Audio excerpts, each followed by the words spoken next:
இப்போ என்ன பார்க்க போகிறோன்னா கிரிமினல் ப்ரொசீஜர் கோடில் இருக்கக்கூடிய ஒரு 15 மார்க்ஸ் கொஷின்ஸ். சப்போஸ் இது 3 மார்க்கில் கேட்டாலும் நீங்கள் எழுதலாம், 15 மார்க்ஸ் கோட் கேட்டாலும் நீங்கள் எழுதலாம். இதுவும் ஒரு 10 வருஷம் கொஷின் பேப்பரில் எடுத்து தான் ஒரு முக்கியமான கொஷின்ஸ் உங்களுக்கு கொடுத்துருக்கேன். என்னென்னா ஜுவெனல் ஜஸ்டிஸ் ஆக்ட் 2000 கொண்டு வரப்பட்டது இது. அதாவது ஜுவெனல் ஜஸ்டிஸ்னா care and protection of children act 2000 அப்படின்னு சொல்கிறாங்க. இப்போ இது என்ன இதில் பார்க்க போகிறோன்னா distinction between criminals and juvenile delinquency அப்படின்றாங்க. அப்படின்னா கிரிமினல்ஸ்னால் என்ன அப்படின்னா அவங்க குற்றவாளிகள் அப்படின்னு சொல்றாங்க. அதே ஜுவெனல் டெலிக்வன்சி அப்படின்றது என்னன்னா இளம் குற்றவாளிகள் அப்படின்னு சொல்றாங்க. அப்போ கிரிமினல்ஸ் யார் யார் இருப்பாங்கன்னா person above 18 years of age, 18 வயசுக்கு மேற்பட்டவங்க எல்லாருமே கிரிமினல்ஸுங்க.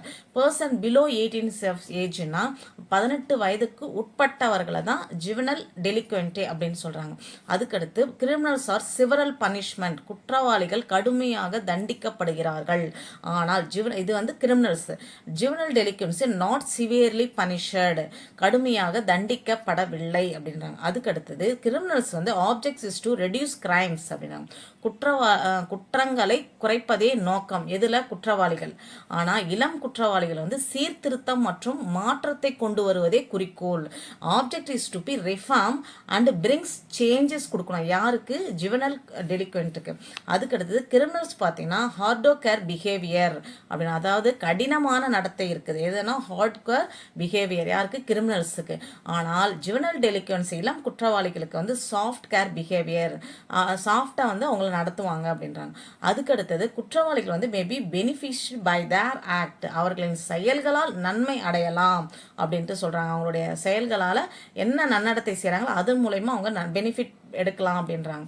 ஆனால் இவங்க வந்து அவர்களின் செயல்களால் பலன் கிடைக்காமல் போகலாம். அதாவது may not be benefit by their act, அவங்க செய்கிற செயலால் அவங்களுக்கு பெனிஃபிட் கிடையாது. ஏன்னா அவங்களை இளம் குற்றவாளிகள் வந்து ரொம்ப சாஃப்டாக தானே அவங்கள நடத்துகிறாங்க அப்படின்றாங்க. அதுக்கடுத்து பார்த்தீங்கன்னா கிரிமினல் மைண்ட் மென்ஸ் ரியா ப்ரெசன்ட்னா எதில் கிரிமினல்ஸில் பார்த்தீங்கன்னா மைண்ட் வந்து மென்ஸ் ரியா பண்ணால் என்னது அவங்களுக்கு வந்து என்னென்னா குற்றம் சாட்டப்படணும், அதாவது ஒருத்தருக்கு வந்து தீங்கு நினைக்கக்கூடிய எண்ணங்கள் இருக்கும். எதுனா கிரிமினல்ஸுக்கு, ஏன்னா அவங்க 18 வயதுக்கு மேற்பட்டவர்கள். அதே ஜுவெனல் டெலிக்வன்சிக்கு வந்து கிரிமினல் மனம் ஆண்கள் இல்லை, அதாவது நோ கிரிமினல் மைண்ட் மென்ஸ்ரியா, அவங்களுக்கு வந்து கிரிமினல் மைண்டோ இல்லை தீங்கான எண்ணங்களோ மென்ஸ்ரியாவோ அவங்களுக்கு கிடையாது. யாருக்கு ஜுவெனல் டெலிக்வன்சிக்கு.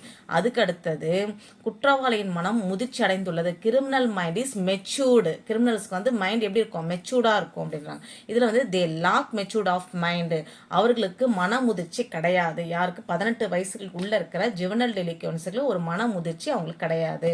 அதுக்கடுத்தது no act with preplan or design அப்படின்றாங்க. அதாவது முன் திட்டம் அல்லது வடிவமைப்பு யாருக்கு இவங்களுக்கு வந்து இருக்கு. Do act with preplan, அவங்க எப்படி செயல் செய்வாங்கன்னா முன்னாடியே ஒரு பிளான் பண்ணி முன்னாடியே ஒரு டிசைன் பண்ணி தான் அவங்க வந்து செயல் செய்வாங்க. பட் இவங்க வந்து அப்படி கிடையாது. என்னது செயல்களை செய்ய முன் திட்டமிடுதல் அல்லது வடிவமைப்பு அவங்க கிட்ட எதுவுமே கிடையாது. யாரு டெலிக்வன்ஸ், அதாவது ஜுவெனல் டெலிக்வன்ஸ்க்கு அப்படி கிடையாது. ஆனால் கிரிமினல்ஸ்க்கு வந்து முன்னாடி ப்ரீ பிளான் மர்டர் எல்லாம், அதாவது ப்ரீ பிளான் வச்சுட்டு தான் ஒரு செயலை செய்வாங்கன்றாங்க. அதுக்கடுத்து கமிட் கிரைம்ஸ் ஆர்கனைஸ்டு வே அப்படின்றாங்க. அதாவது ஒழுங்கமைக்கப்பட்ட முறையில் குற்றங்களை செய்கிறேன் அவங்க வந்து செய்கிறாங்க. அதாவது கமிட்ஸ் கிரைம் ஆர்கனைஸ்டு வேல கொடுக்குறாங்க. No capacity to do in organised way, அதாவது அந்த ஒழுங்கமைக்கப்பட்ட முறையில் செய்யும் திறன் யாருக்கு இல்லைன்றாங்கன்னா அந்த 18 வயசு கீழே இருக்கிற ஜுவெனல் டெலிக்வன்ஸுக்கு கிடையாது அப்படின்றாங்க. அதுக்கடுத்தது இது சொசைட்டி ஹேட் த கிரிமினல்ஸ், சமூக குற்றவாளிகளை வெறுக்கிறது அப்படின்றாங்க.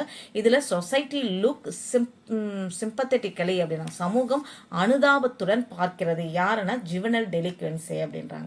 ஸோ உங்களுக்கு கிரிமினல்ஸுக்கும் டெலிக்வன்ஸுக்கும் உள்ள வித்தியாசத்தை நான் சொல்லியிருக்கேன். ஒரு தடவைக்கு 2 தடவை கேளுங்க. 18 வயசுக்கு கீழே இருப்பாங்க, இவங்களுக்கு கடுமையான தண்டனைகள் கொடுப்பாங்க, இவங்களுக்கு வந்து முன் ப்ளே பிளானோட வந்திருப்பாங்க, தீங்கான எண்ணங்கள் இருக்கும். அது மட்டும் இல்லை இவங்களுடைய மெச்சூரிட்டியாக இருப்பாங்க. அது மட்டும் இல்லை ஒரு கிரைம் செய்யணும்னா அதில் ஒரு ஒழுங்கமைப்போட செய்வாங்க. பட் இவங்க அப்படி கிடையாது, இதுக்கு ஜஸ்ட் ஆப்போசிட்டாகவே இவங்க எல்லாமே செய்வாங்க அப்படின்றது தான். இதை ஒரு தடவை நீங்கள் இந்த பக்கம் கிரிமினல்ஸ் படிச்சிட்டிங்கன்னா டெலிக்வன்ஸ் கிரைமில் ஜஸ்ட் ஆப்போசிட்டாகவே நீங்கள் எழுதிடலாம். ஸோ ஒரு தடவைக்கு 2 தடவை கேளுங்க. கண்டிப்பாக உங்களால் 3 மார்க்ஸில் எழுத முடியும். Thank you viewers. நெக்ஸ்ட் வீடியோவில் சந்திக்கலாம்.